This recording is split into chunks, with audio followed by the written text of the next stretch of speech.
I know I look really, really scary right now. I didn't think I looked too bad in the mirror, and then I'm looking in the viewfinder like, are you actually going to put that on the internet? But I thought we'd do a bit of a makeup-y, beauty, catch-up-y video today. So I thought I'd just do my makeup like I would every day, even though I don't wear makeup every day at the moment. But using my favourite products and having a little bit of a catch-up with everyone. On the Lottie London Illuminating Coconut Primer, this is hydrating. So this is the hydrating primer, but my skin actually feels quite dry today. And I don't have dry skin, I've got really oily skin. So I've also put some of the Too Faced Prime Set Refresh spray over the top. Stuff that I literally rave about. I absolutely love it. I haven't stopped wearing it since I got it. I'm not sure I will ever go back to foundation now. And it's the It Cosmetics CC cream. I've got the shade medium. I have just put some fake tan on my chest and my neck. And sometimes this can be a little bit too light when I'm using it with this fake tan, which is the St. Moritz Dark. But it'll be fine. I'll put all of the products I'm using in the description. I'll try and do links to them too. So if I don't mention them when I'm actually talking, they will be down in the description. But yeah, how are we all? Here in England, we had the kind of roadmap out of lockdown announcement last night. So it's looking like June 21st is gonna be the magic day, hopefully. It's really weird because I'm such a negative person, such a negative Nancy. I'm very much a glass half empty kind of person, and actually yesterday when it all got announced, I didn't have one negative thought. I was really, really positive about it all. You know, that was, for me, my light at the end of the tunnel.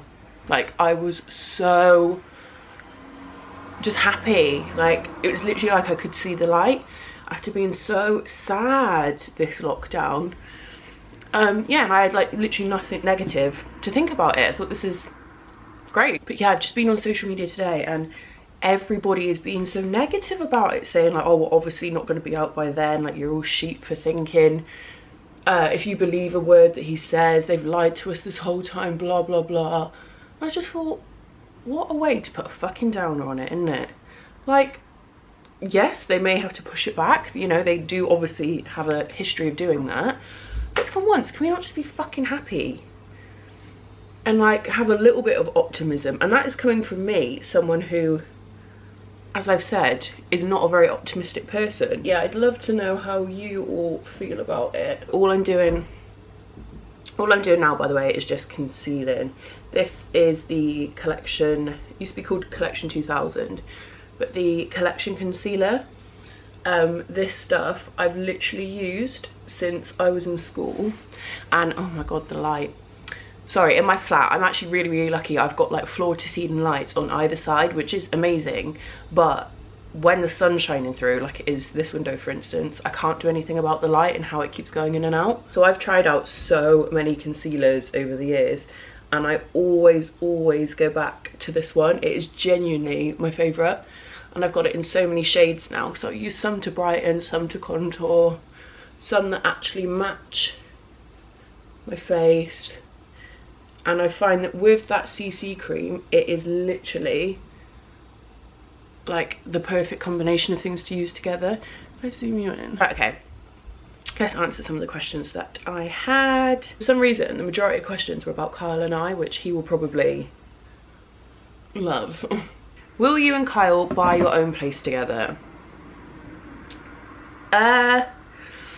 Eventually, I imagine, but I'm personally in no rush to buy somewhere. I think he's definitely, and I've said this on Instagram before, I think he's definitely more keen than I am to buy somewhere. But I just see that as such a massive commitment. And not that I don't want to commit to him, but I just don't want that commitment in general yet. Because that just seems like a massive thing to me. And for those of you that don't know, my parents, well, my dad's passed away now, but my mum owns this flat. So don't get me wrong, I still have to pay all my bills, we still have to pay her rent, but it is a hell of a lot cheaper than if we were going to do it privately or get our own mortgage or whatever. So for me, like, I'm 24, okay, 25 next month, but I just don't see the rush. And I see so many people like a lot younger than me as well, on kind of, you know, Instagram or whatever, YouTube, they're in such a rush to move out and get their own place. And like, I think, well, I did that young and I didn't really want to do it, and you know, I know how much money I've spent over the years that in my mind I could have been spending on holidays or going out. I think it's almost put me off. It's almost put me off, you know, kind of having to spend the majority of my income on a house. I also especially after the pandemic now, I really do want to travel or just do something fun before I actually have to settle down fully. So again, for those of you that don't know, we were supposed to be in Ibiza last year doing a season. We flew out in March, gave them a lot of money, like the deposit and the first month's rent and the agency fee. Obviously that all went tits up, couldn't really do a season last year.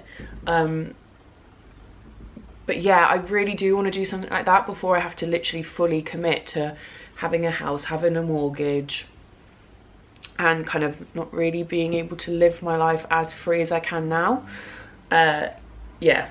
Following on quite nicely from that is, do you and Kyle still hope to move to Ibiza while things improve? Honestly, I have absolutely no idea what is going on with Ibiza now. It will obviously depend whether we can actually physically go, like, are our borders going to be open? Are we going to be allowed to travel? It's going to depend if Spain/Ibiza wants to let tourists in, because I don't know if you've been keeping up to date with it, but yeah, initially only a couple of weeks ago Spain were allegedly saying that no tourists were going to be allowed in until majority of Spain was vaccinated, and they didn't think that was going to be until the end of this year, which would obviously mean we kind of couldn't go.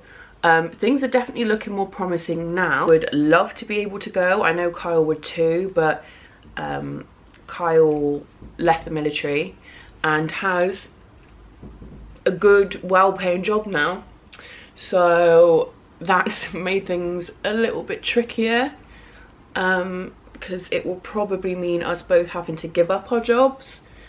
I did get a sabbatical approved for last year when we were supposed to be there. I don't think I get it again, to be honest, because of, you know, just everything that's going on and jobs not being secure.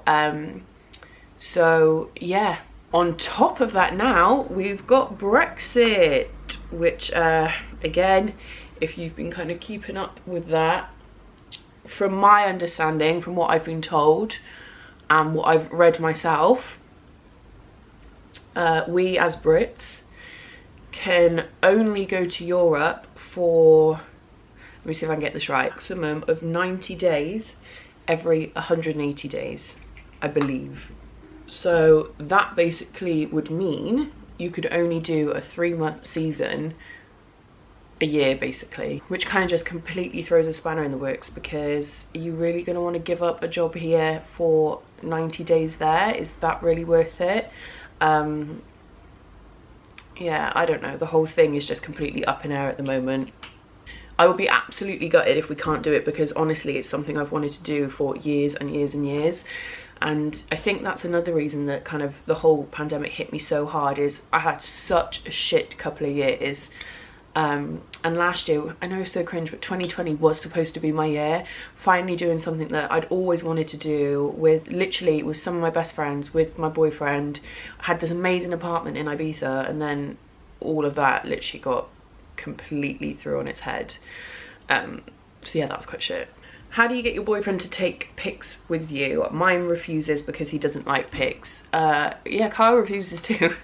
That's why there's literally no photos of us together on my Instagram. Kyle just doesn't like it. He also doesn't enjoy taking photos of me, which is obviously quite tricky when, you know, I have an Instagram, but, you know, Instagram that I should be maintaining. But yeah, the simple answer is he doesn't.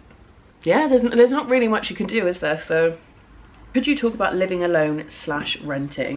Obviously the renting part is a little bit different, because I don't pay as much as I would be if I was renting from someone other than my mum.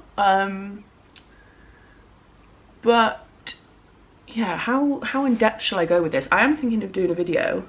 I've been thinking about a few weeks now of, let me know if you think this would be useful, a video like, this is what I wish I saw before I moved out, because I don't want to say necessarily spoon-fed, but I probably have been spoon-fed, and there were so many things that I didn't know, or just tips that I've learned from living alone, because my mum, bless her, basically did everything at home. I mean, and my dad, but my mum especially. So there were so many things I just didn't know. Like, I didn't know you had like a water filter thing in your washing machine that you were supposed to like clean and change out. I didn't know that. I'd never touched I'd never done a load of washing before I moved out. I moved out when oh fuck. I feel like my makeup is just going absolutely shit today. My hair looks so greasy. What can I do about that? So living alone wasn't exactly fun. I don't drive either, so I think that kind of made it a little bit worse. You know, I couldn't just nip to my friends or nip to my mum's whenever I wanted. And then even when I met Kyle, he's from a completely different city to me, and he also lived in a completely different city to me. So we were like an hour and a half or 2 hours away from each other, wherever he was. And then obviously he was also in the army still when I met him, so he would literally be the other side of the world. There were lots of times where I literally couldn't speak to him, didn't know where he was, didn't know what he was doing, and basically just had to kind of wait for him to call and let me know he was okay. So yeah, did find living on my own quite lonely. It was also a shit time in my life, so in hindsight, I probably should have moved home after me and my ex broke up. In a way, I'm glad that I didn't, because I did have to become independent and I did have to get used to being by myself. And just, you know, just have to get used to my own company. I feel like online I must seem like a right party pooper when it comes to moving out, because whenever people ask me on Instagram, I'm always basically saying like, don't do it. Just, you know, unless you really hate living at home, you know, there's a reason that you really don't want to be there. If I could go back, I wouldn't have moved out when I did. I didn't want to move out. It wasn't my idea, it was my ex's idea. And I will say that because that's completely true. And I kind of wish I'd stuck to my guns and we hadn't done it at that age, just because it's fucking expensive living by yourself, guys, and like moving out. It's all the bills you've got to pay. So it's, you know, council tax, rent, or your mortgage, electricity bill, TV license, gas, electric. I've already said that. Honestly, there will be so many little things.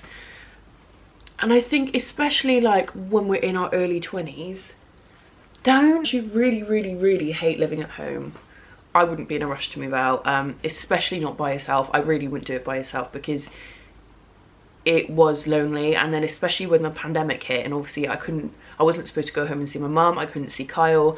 It was shit being here completely by myself. Kind of, it just felt really lonely, even though I'd been living by myself for, you know, like a year prior. The fact that we were in a pandemic and I suddenly couldn't go and see my friends or my family or my boyfriend, that was shit. I'm not sure if that really answered your question, and I hope I didn't just put a massive downer on everything, but yeah. I'd be interested to see how many of you still live at home and how many of you have actually moved out, because I was definitely the first one in my friendship group, like definitely, even though obviously some of the girls are a lot older than me. Well, I say a lot older than me, they'll hate me for saying that. But yeah, I think they kind of did it the right way, lived their life a bit first, and then decided to kind of like look into getting houses and mortgages and stuff. This palette, by the way, it's the Beauty Bay one. These are so cheap. And they're so pigmented. Oh my god, what is that there? Where is the first place we're all going to go when lockdown ends? I think I'm going to go to Birmingham and do boogie shed, because that honestly is so much fun. And I feel like I need fun back in my life. So I feel like that'll be my first night out. I don't know where my first holiday will be. I will literally go anywhere that lets me in, I will go. But there we have it. I hope you enjoyed this video. I realised it was really rambly and random, but yeah, I thought I would just do my makeup in front of you and kind of have a little catch up. So I'm probably gonna go and order McDonald's now, but don't tell Kyle that. Can somebody please help me think of a way to end these videos, because I struggle so, but I don't know what to do. How do you say bye? Like, I feel like I sound like such an idiot when I'm saying goodbye. But bye.